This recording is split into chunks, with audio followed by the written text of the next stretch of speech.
कृपया अपने नेत्रों को बंद कर लीजिए।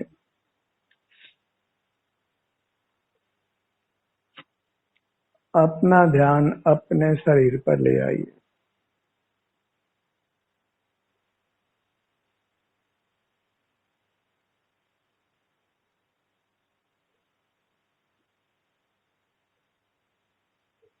इस कार्यक्रम का उद्देश्य उत्तम स्वास्थ्य को प्राप्त करना है।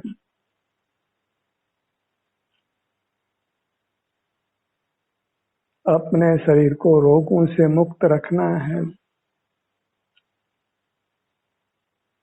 इसके लिए अपने शरीर से युक्त होकर रहिए।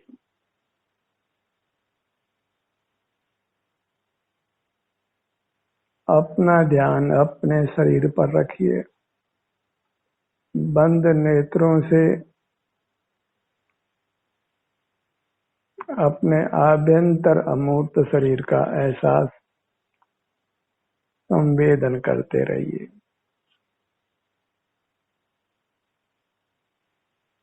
अपने सुख की जो भी दशा है,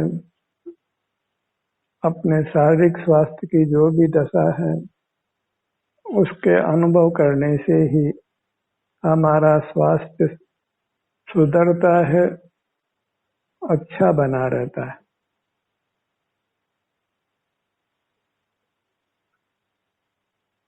हमारे सब अंग उपांग क्रियाशील रहते हैं, स्वस्थ रहते हैं।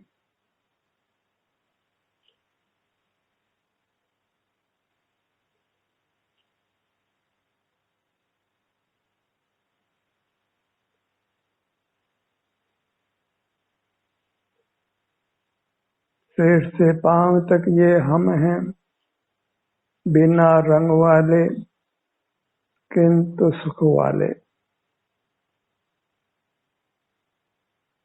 रंग में सुख नहीं है और सुख में रंग नहीं है।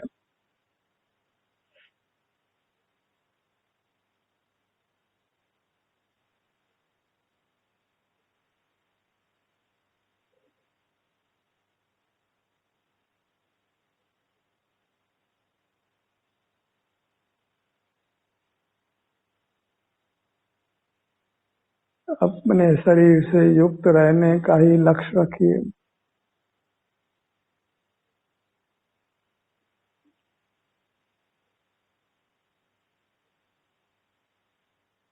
अपने शरीर को रोगों से बचाए रखना, वही अहिंसा नाम का परम धर्म है।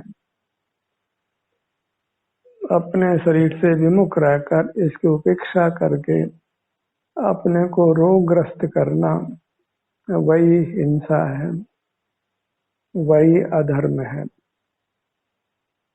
धर्म अधर्म की यही वास्तविक व्याख्या है।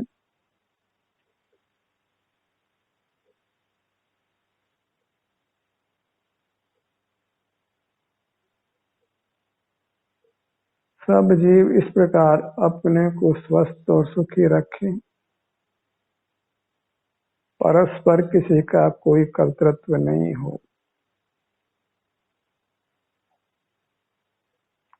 कोई हमें सुखी करे, हम किसी को सुखी करें, ये परतंत्रता का रूप है, सो अच्छा नहीं है।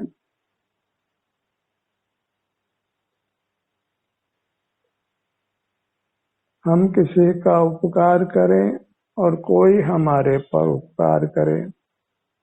हम किसी का अपकार करें, कोई हमारा अपकार करे।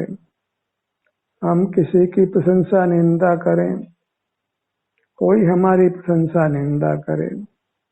ये सब जग का व्यवहार राग द्वेष से बहिर्मुखता से होता है और उससे संसार आगे बढ़ता रहता है। हम इस मूर्त काया के बंधन से अपने आप को मुक्त नहीं कर पाते। मरते हैं और फिर मूर्त काया मिल जाती है, क्योंकि उस काया को उत्पन्न करने वाला सूक्ष्म मूर्त कर्म, जिसको हम कार्मण काय कहते हैं, उससे हम अपने आप को मुक्त नहीं कर पाते। उसी को बंधन से रहित करने के लिए हमें अपने से युक्त होकर रहना है। उससे कर्म बंधन को छोड़ देते हैं और बंधन से मुक्त होने पर हम नूतन शरीर को प्राप्त नहीं करते, सादी अनंत काल के लिए सुख से रहते हैं परमात्मा होकर। वही हमारे इस ध्यानाभ्यास के कार्यक्रम का प्रयोजन है। लक्ष्य बहुत ऊंचा है, इसलिए इसको अत्यंत गंभीरता से लीजिए। इसका फल कोई सामान्य क्षुद्र उपलब्धियां नहीं है जो आज है और कल नहीं है। इसके फल में जो उपलब्धि होती है वह स्थायी होती है, अविनाशी होती है, अनंत काल तक रहती है।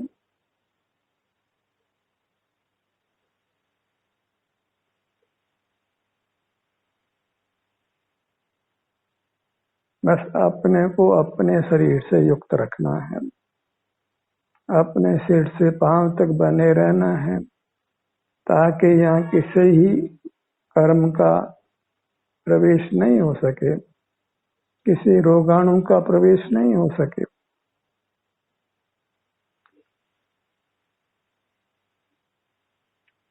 जब कर्म बलवान होता है तभी हमारे भीतर रोगाणु प्रवेश कर पाते हैं, हमें रोगग्रस्त कर पाते हैं।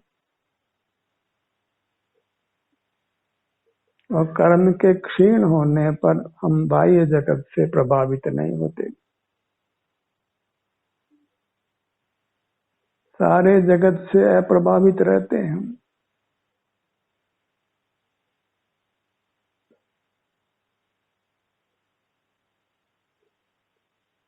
अमूर्त जीव न फिर अग्नि से जलता है, न पानी से गलता है, न उसको सर्दी का स्पर्श होता है, न गर्मी का स्पर्श होता है, न क्षुधा लगती है, न तृषा होती है, न निद्रा होती है, कोई कसाय का वेग उत्पन्न नहीं होता, परम शांति परम सुख रहता है।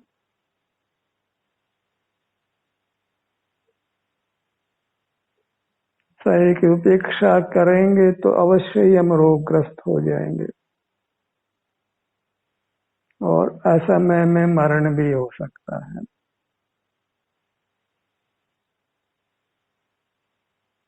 शरीर की उपेक्षा ना हो, शरीर पर ध्यान बनाए रखिए।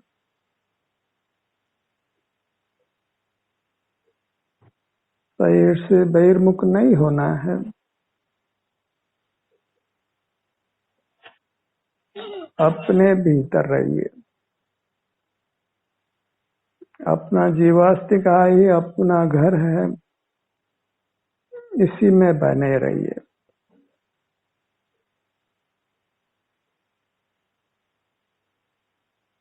बाहर का घर हमारा घर नहीं है, वह तो बाहर की दुनिया है, सो हमारी नहीं है।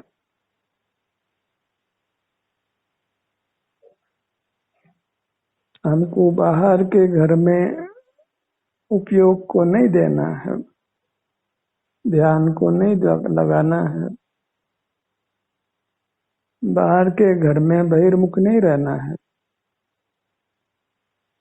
हमें बस अपनी सीमा में, अपने क्षेत्र में, अपने जीवास्तिकाय के सन्मुख रहना है। यही आपको सुख दुख रूप संवेदना मिलती है। दुख जाता हुआ और सुख आता हुआ रहता है। अभी दुख रहता है क्योंकि अभी हम कर्मों के बंधन से मुक्त नहीं हुए हैं, और जब अपने शरीर से युक्त रहते हैं तो दुख जाता हुआ जानो और सुख आता हुआ जानो, और वही हमें इष्ट है।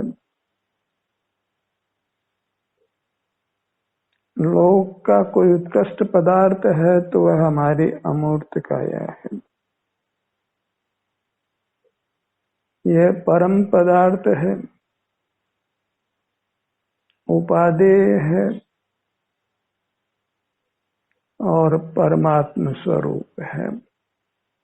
पर परमात्मा की श्रद्धा छोड़कर अपने आभ्यंतर शरीर जो हमारा परमात्मा है उसकी श्रद्धा कीजिए।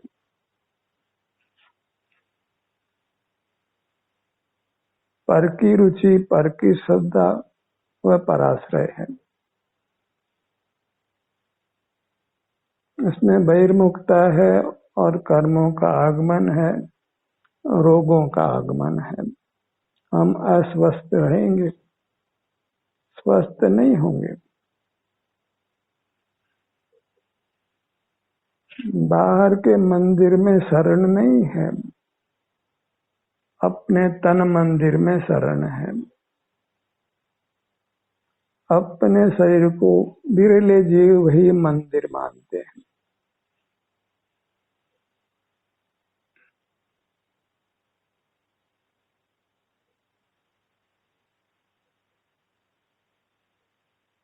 अन्यथा तो इसको अशुचि मानकर इसका तिरस्कार ही करते हैं।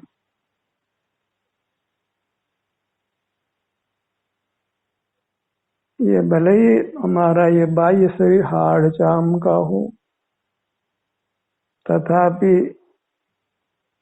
ये मंदिर है, क्योंकि इसमें परमात्मा विराजमान है। इसी के बराबर, इसी के सर्वांग में जो स्थित है, जो हम हैं।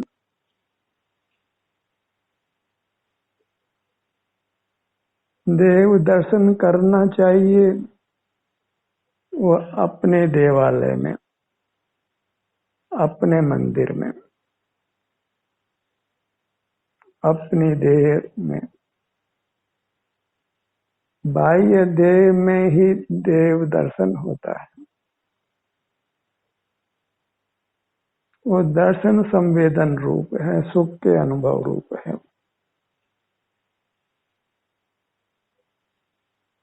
दुख तो कदाचित कर्मोदय से है शरीर में, अन्यथा पांव से मस्तक तक ये हमारी अमूर्त काया वेदना रहित ही है,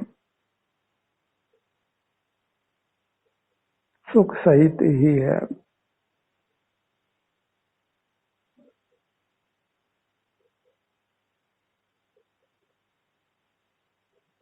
अपने शरीर के ही गीत गाना है। बाह्य शरीर मंदिर है, इसलिए इसका गीत गाइए, और अंदर का शरीर देव है, इसलिए इसका गीत गाइए। देवालय भी पूज्य है और देव भी पूज्य है। देव का निवास होने से देवालय भी पूज्य हो जाता है। लोक में भी बाह्य शरीर को ही परमात्मा मानकर उसकी पूजा की जाती है, उसके दर्शन किए जाते हैं।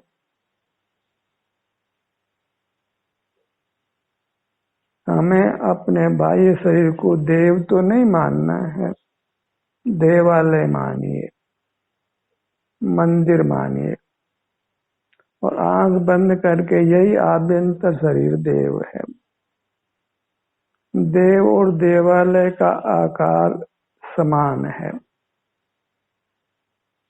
बस देवालय में नख केश की अधिकता है, जहाँ हम नहीं हैं, देव नहीं है, हम ही देव हैं।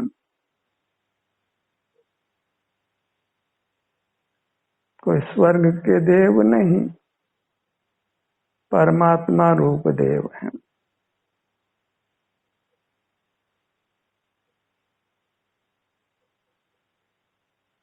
अंतर्दृष्टि से ही अपने देवत्व का भान होता है, अन्यथा मैं परमात्मा हूँ ये कहना मात्र अहंकार है। मैं परमात्मा हूँ ये विकल्प भी नहीं करना है। बस परमात्मा रूप से अपनी महिमा ग्रहण करके फिर अपने आभ्यंतर शरीर में जो हमारा परमात्मा है उसके संवेदन रूप रहना है, उसके अनुभव रूप रहना है, उसका एहसास करते हुए रहना है।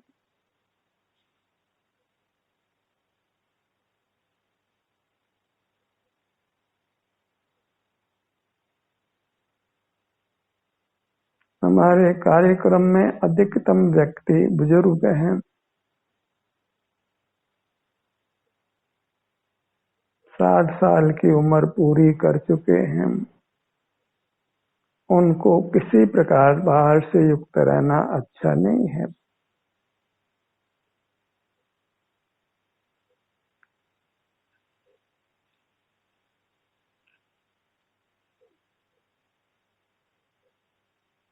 वृद्धावस्था में शरीर में रोग होने की संभावना अधिक रहती है,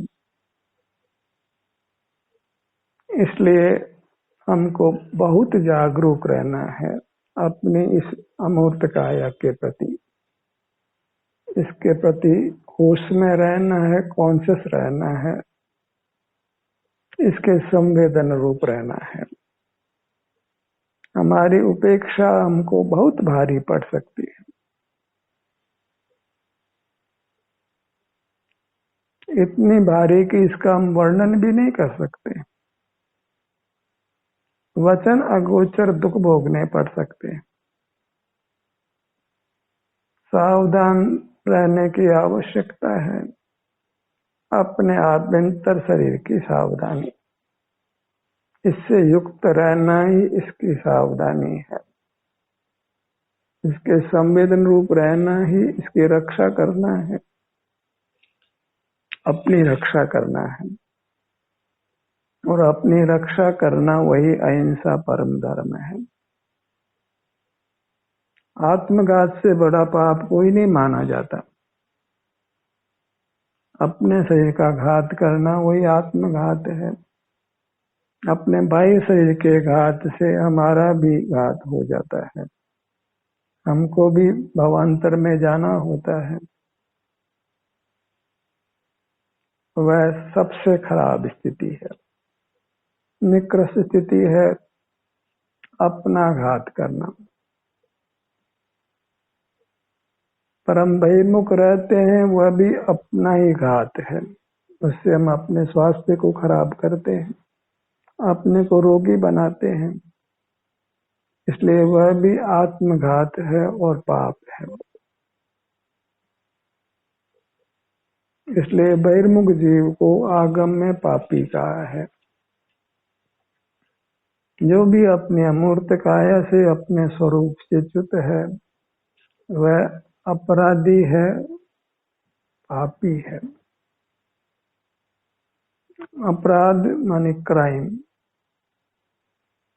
उसका दंड बहुत है। लोक में तो दंड कुछ वर्षों का है, यहाँ बहिर्मुखता के अपराध में हीन योनियों में अरबों खरबों समय बीतता है, अरबों खरबों वर्ष बीतते हैं। अनंत काल जैसा बिताना होता है हीन योनियों में। कितना बड़ा अपराध वास्तव में बहिर्मुख रहना है, जिसके फल में अरबों खरबों वर्षों तक, वो तो अल्प है, उससे कहीं अधिक संख्या असंख्यात वर्ष ये जीव इस शूद्र योनियों में असक्त होकर दुखी होकर रहता है। शरीर की उपेक्षा करने, मनुष्य से विमुख रहने से बड़ा अपराध पाप लोक में कोई नहीं है। मोटे मोटे हम हिंसा, झूठ, चोरी, कुशील परिग्रह को पाप कहते हैं, वो हमें दिखाई पड़ता है। तो इंद्रिय ज्ञान जो उससे भी बड़ा पाप है, वो पापों का जनक है, वह हमें पाप रूप से दिखता ही नहीं है।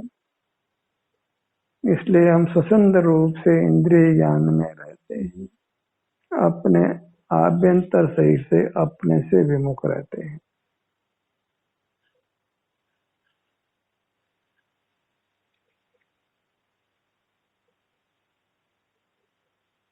इस कार्यक्रम में भले ही आप सुन रहे हैं, तथापि आपको अपने सुझाव से, अपनी प्रेरणा से, अपने पुरुषार्थ से अपने को अपने सिर से पांव तक बनाए रखने का प्रयत्न करते हुए रहना है।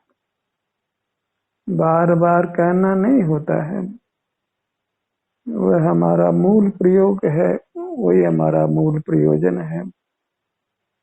अपने को सिर से पांव तक अपने संवेदन रूप रखना।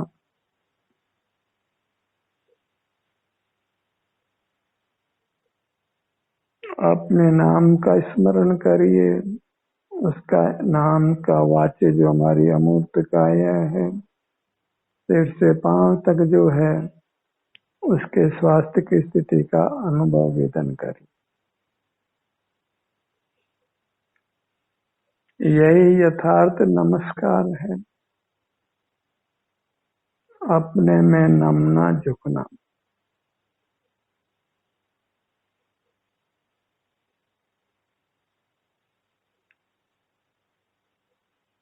अपने सन्मुख होना एक मांगलिक कार्य है।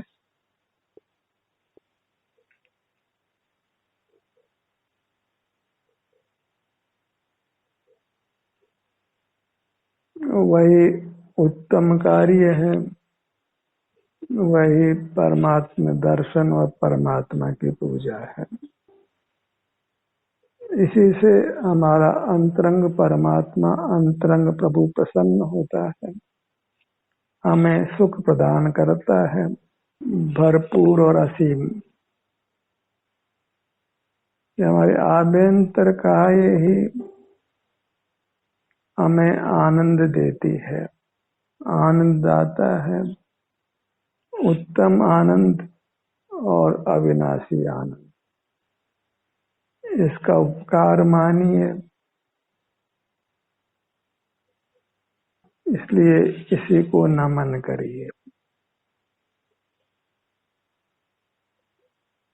जगत में कोई हमारा उपकार करता है तो हमारी आभ्यंतर अमूर्त काया है, वही हमें भरपूर सुख देती है। उसी से हमारा अस्तित्व है, उसके बिना तो हमारा अभाव है, हम ही नहीं है, हमारा अस्तित्व ही नहीं है। अपने अस्तित्व की, अपने अमूर्त काया को सन्मुख होकर आस्तिक बनिए। इससे जो जो विमुख है वे सब नास्तिक मानो। नास्तिक का मतलब ही भौतिक प्राणी है, विषयांध है, इंद्रिय विषयों का लंपट है, काम भोग से ग्रस्त रोगी और दुखी प्राणी है।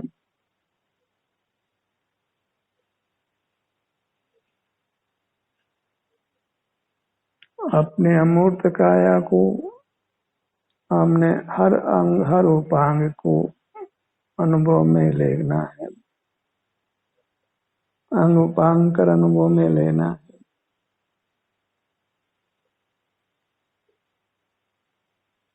जब हम बाहर से ध्यान हटा लेते हैं तो अपने आप ही अंतर में विचरण होता है, विहार होता है। जहाँ जहाँ अधिक सुखद या दुखद संवेदना होती है, वहाँ वहाँ हमारी स्थिति स्वमेव हो जाती है। हम अपने में उपस्थित रहते हैं, स्वस्थ रहते हैं, सुखी रहते हैं, सकल कषायों और पापों से मुक्त रहते हैं।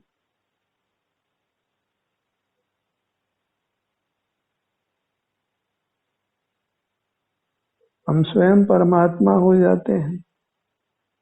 फिर कहाँ परमात्मा को ढूंढना है और किस परमात्मा को याद करना है? वह सब तो आज कल्पना लोक ही है। इस परमात्मा को हमने देखा नहीं है, जो हमारे कभी प्रत्यक्ष नहीं हुआ है। इतिहास के पन्नों पर विश्वास कर हम चल पड़ते हैं, और वो यथार्थ भी हो तो वह अपना आश्रय नहीं है, वह स्वाधीनता नहीं है, वह स्वमुखता नहीं है। आप ही है, सारा जगत पर है।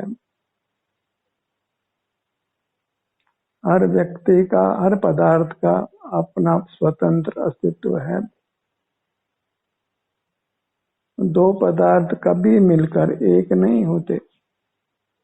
भले ही बाहर एक दिखाई पड़ते हो नाना परमाणु मिलकर, तो भी हर परमाणु अपना अपना अलग अस्तित्व रखता है। तभी तो कालांतर में वो पृथक हो जाते हैं। अनेक अनेक ही हैं, वो कभी एक नहीं होते, और एक से अनेक की उत्पत्ति नहीं होती है। अनेक ही मिलकर एक दिखाई पड़ते हैं, पर वास्तव में वो एक नहीं होते। एक अविभाज्य होता है।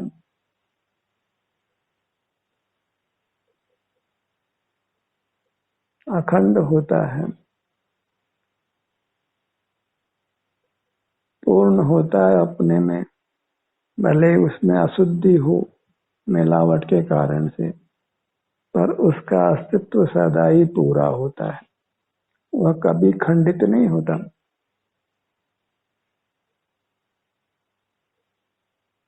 इसीलिए कहा मोक्ष मार्ग सामलो रे, करी वृत्ति अखंड सन्मुख। पांव से मस्तक तक ये हमारी अखंड काया है, जो कभी खंडित नहीं होती, दो नहीं होती।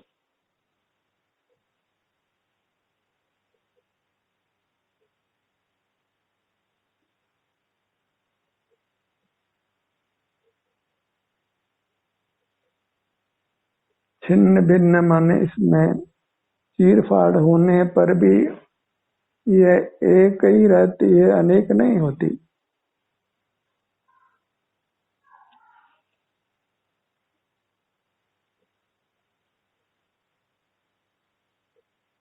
हमें अहोरात्रि अपने शरीर की संभाल रखना है, क्यों इसी ने हमको सुख देना है, और इसी की उपेक्षा करने से हमें दुख होना है। दूसरा वास्तव में हमारे भीतर सुख दुख उत्पन्न करने में समर्थ नहीं है। दुख होता है वो हमारे अपराध से ही होता है, हम कर्म से बंधे होते हैं इसलिए होता है, अन्यथा कोई हमें दुखी नहीं कर सकता है। और सुख होता है तो वो अपने कर्म क्षय से ही होता है, अन्यथा कोई हमें सुखी नहीं कर सकता है।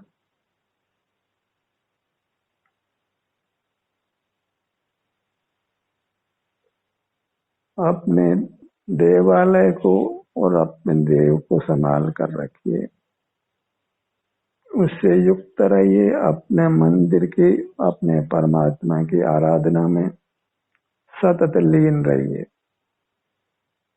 ध्यान का सत्र यहीं समाप्त होता है। आपकी सहभागिता के लिए धन्यवाद।